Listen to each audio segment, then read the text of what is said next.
Au nom du Père et du Fils et du Saint-Esprit, ainsi soit-il. Chers enfants, enfin, vous allez pouvoir communier. C'est le grand jour.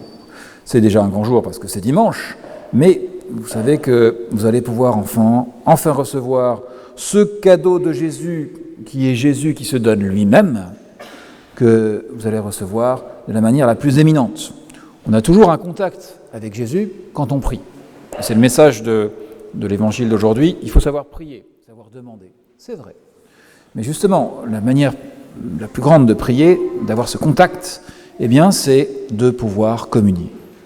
Et donc aujourd'hui, c'est Louis, Blanche, Éloi, Cathérie, Adélaïde qui vont pouvoir toucher Jésus, communier directement.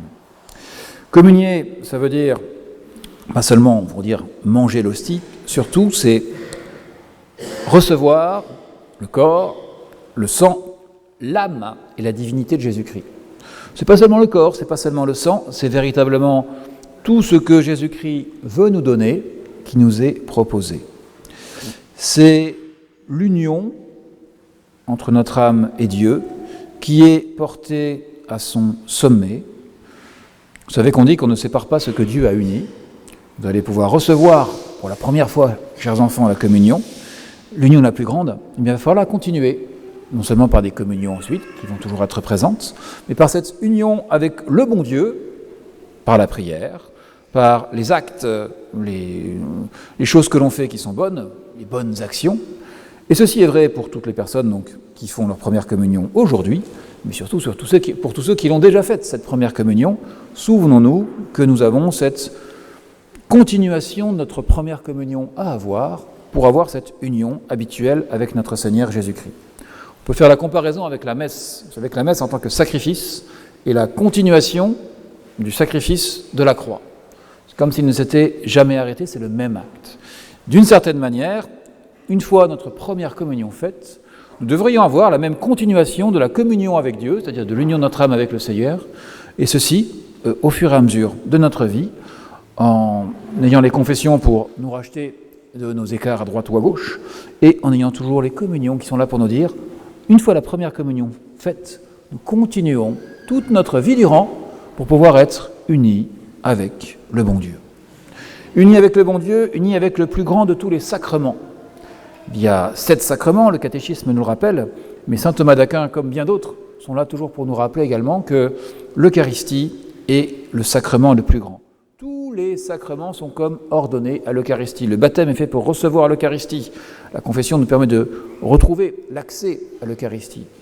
Même d'autres sacrements sont là pour pouvoir nous dire, ils sont tous ordonnés à ceci. Et donc, c'est un très grand jour pour vous, chers enfants, un très grand jour pour toute la communauté, pour rappeler donc cette union à Dieu que l'on doit avoir une fois qu'on a fait cette première communion, et parce que tous nous profitons des grâces de cette journée. Vous savez qu'il existe la communion des saints, qui est l'union de toutes les prières que l'on partage entre nous. À chaque fois que l'on communie, on peut donner des grâces, donner des prières à tous ceux qui sont autour de nous, qu'on les voit pas, qu'on y pense, on pourrait même dire qu'on n'y pense pas. Et ces grâces-là, eh bien, elles viennent de notre prière, elles viennent surtout de la plus grande des prières, qui est la communion.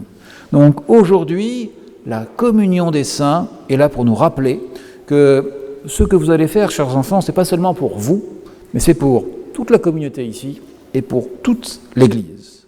C'est donc quelque chose qui est important. Et pour illustrer, on pourrait dire l'importance d'une communion en concret, on pourrait faire le rappel de la première communion d'autres enfants qui ont été notamment marqués par l'histoire. Vous savez que nous sommes en 2025. Et 2025, c'est le centenaire de l'apparition à sœur Lucie de Fatima, à Pontevedra, qui nous rappelait, on pourrait dire, les 5 premiers samedis du mois. C'était pas en 1917, c'était en 1925. Mais qu'est-ce qui s'est passé justement auprès de ces 3 enfants de Fatima, avant même que la Sainte Vierge parle? Ces 3 enfants, vous saviez, Lucie, Jacinthe et François, ils avaient 6, 8 et 9 ans. C'est à peu près votre âge.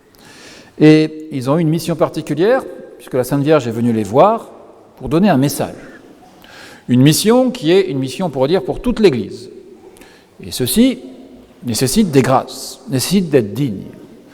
Comme nous, on pourrait dire, lorsque l'on a, à notre niveau, chaque chrétien a cette mission de parler en public à l'Église après la confirmation. Après la confirmation, on est fait soldat du Christ, mais avant la confirmation, on fait sa première communion. Et les enfants de Fatima, les 3 enfants de Fatima, ont pu avoir, grâce à un ange, accès à la communion, une communion mystique, pour pouvoir se préparer à recevoir le message de la Sainte Vierge.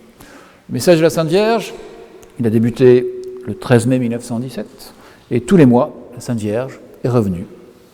Et auparavant, en préparation, en 1916, il y a une préparation progressive de la part d'un ange qui a vu les 3 enfants. Première apparition d'un ange, première phase, printemps 1916.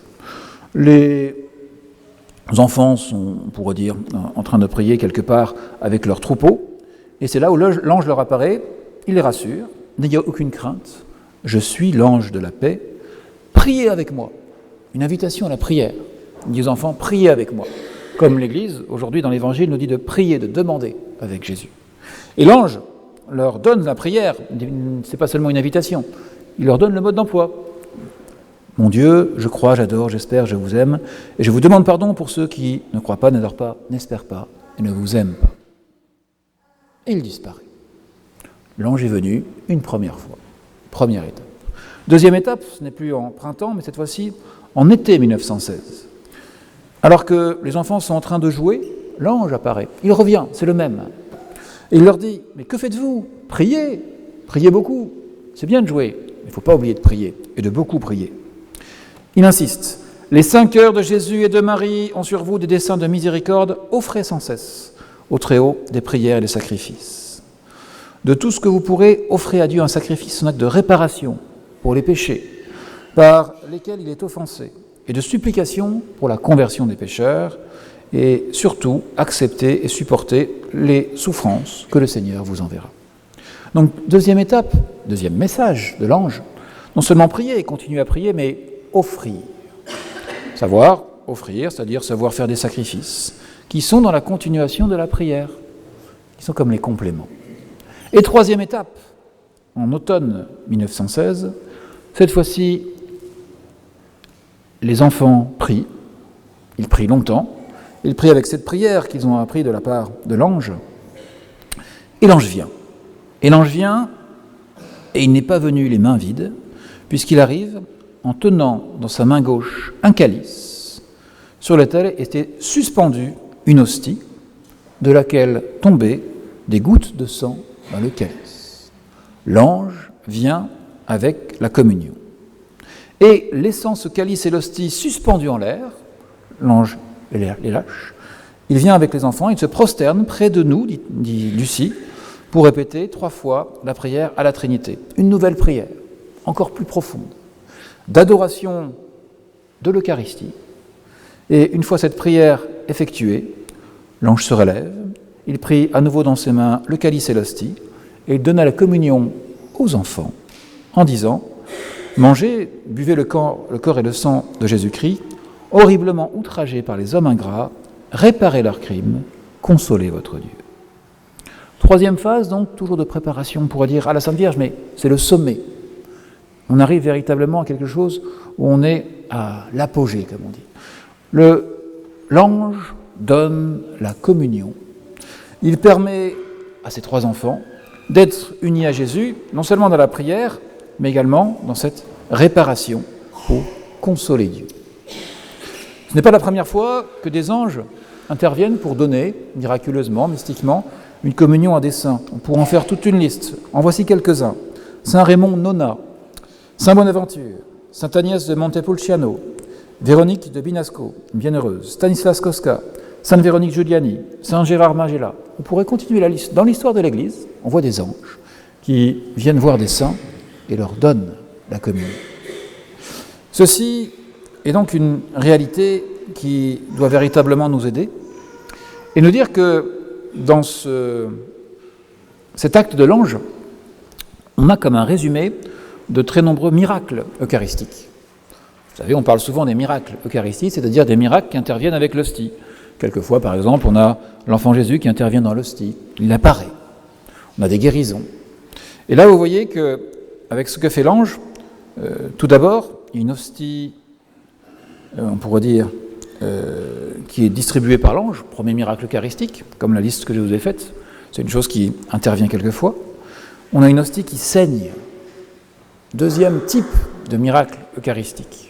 C'est arrivé d'ailleurs pas loin de Fatima, à Santarém, quelques siècles auparavant, une hostie qui a saigné. On peut en trouver également en Italie, à Orvieto, on peut en trouver en France, à Blano, un petit village de Bourgogne. Les hosties saignent pour montrer que le Christ est bien vivant et qu'il offre son sang pour pouvoir nous racheter. Tout ceci est dans l'hostie. Je vous rappelle, dans l'hostie, vous n'avez pas seulement le corps du Christ, vous avez son corps, son sang, son âme et sa divinité. Et troisième type, on pourrait dire, de miracle eucharistique, le fait que l'hostie et le calice soient comme suspendus dans l'air. C'est arrivé en France, en Franche-Comté, à Faverney, où un ostensoir est resté pendant 33 heures, suspendu dans l'air, devant témoins, devant des témoins de protestants, tout le monde qui est là, pour dire effectivement, on a vu le Christ dans l'ostensoir, suspendu dans l'air. Un résumé donc de tous les miracles eucharistiques qui est là pour montrer l'importance que Jésus veut donner à la première communion, comme c'était la première communion mystique de ses enfants. Vous-même, donc, chers enfants, vous avez un jour particulier. Et les anges, vous voyez au-dessus de l'autel, sont là aussi pour vous accompagner. Les anges nous accompagnent, comme tous les saints, lorsque l'on vient communier. Aujourd'hui, ça va être un jour de fête, parce qu'ils vont voir qu'à nouveau, déjà que vous êtes chrétiens, déjà que vous êtes baptisés, vous allez être unis d'une manière particulière à Jésus, pour mieux le prier, pour mieux l'adorer, pour mieux le remercier, pour mieux le consoler. Et les anges et les saints du ciel sont là sans qu'on les voie, sans qu'on les sente, sans qu'on les entende, pour pouvoir faire cette fête céleste. Et ceci doit être une fête céleste de toute la communauté chrétienne. Et voyons donc, derrière la puissance de ces miracles eucharistiques, la puissance de l'Eucharistie elle-même. Elle est toute puissante, elle est une nourriture, parce qu'elle vient nous donner ce dont nous avons besoin comme énergie pour avancer et faire la volonté du bon Dieu, faire de bonnes prières, faire de bonnes actions, éviter les défauts, éviter les péchés, faire en sorte de rayonner, d'avoir une foi qui soit en nous-mêmes et qui puisse toucher tous ceux qui sont autour de nous. Tout cela, c'est l'Eucharistie qui permet non seulement d'être en union avec Jésus, mais de donner cette nourriture qui soit là. Et c'est le moyen de participer, non seulement par l'Eucharistie au sacrement, mais vous le savez, à la messe, au sacrifice. Participer au sacrifice de la croix que Jésus a fait le vendredi saint, on le fait tout spécialement par l'Eucharistie que nous recevons à la table de communion. C'est donc un grand jour pour tous, que ce jour où la communion des saints va rayonner un peu plus, où le Christ va pouvoir donner plus de nourriture à chacun de son peuple, où le Christ sera mieux uni avec chacun d'entre nous. Pour ceux qui ont déjà eu leur première communion depuis longtemps, il faut revivifier cette nourriture, revivifier cette conscience que l'on doit avoir de l'importance de la communion. Une communion faite souvent, une communion bien faite, qui est toujours liée à notre prière. On prie avant de communier, pour se préparer. D'une certaine manière, on prie en recevant la communion, c'est le sommet. Et on prie après la communion pour remercier. La communion est donc le sommet de la prière, la nourriture de l'âme, l'union au sacrifice, le plus grand hommage que l'on puisse donner à notre Seigneur Jésus-Christ. Puisons bien dans cette communion toute la grâce que le bon Dieu veut nous donner. Le bon Dieu nous donne des grâces, mais on n'a pas toujours la capacité de les recevoir, de les garder, de se rendre compte. On ne se rendra jamais assez compte. Mais ceci est une chose que l'on doit savoir développer à ces moments-là. Donc suivons l'exemple des enfants de Fatima pour faire en sorte que cette communion soit une communion bien faite, avec une prière avant pour pouvoir nous préparer, une prière pendant pour pouvoir recevoir les grâces, une prière après pour savoir remercier notre Seigneur Jésus-Christ pour ce grand jour, pour ce grand sacrement, pour l'Eucharistie. Au nom du Père et du Fils et du Saint-Esprit, ainsi soit-il.